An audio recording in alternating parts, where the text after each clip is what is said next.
Okay, so somebody named Priyanka messaged me on LinkedIn and it goes something like this. Hey Meenakshi, I was just going through all of your LinkedIn posts and I came across two very contradicting ones. One said that you should work for free to start as a freelancer, and the second said you should never work for free or give free samples. Now I'm confused which one should I do and why. Okay Priyanka, thank you so much for this question. First of all, thank you for asking me this directly to clear it rather than dismissing me or making a post bashing me online. That was very nice of you.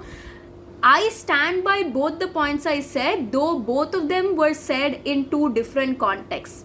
The first one, where I said it's good to work for free, is when you're just starting off as a freelancer and you have no idea what to do. You don't have a client base already, you have not worked with anyone professionally, and you just want to get started. In this case, it's a good idea to work for free because that way you get a portfolio of clients, you get some concrete work that you can share with other people. You have confidence in your own skills, and most importantly, you can get testimonials from these people which you can use to get more work and charge higher rates in the future.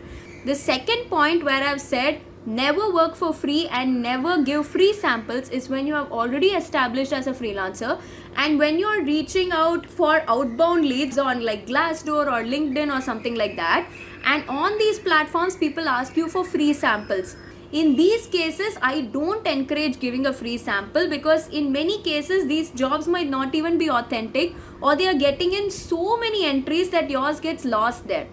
Companies that really want to hire you will not ask you for a free sample because they would either just use your content and not pay you for it and not get back to you about it, or they would completely dismiss it because they are drowning in samples.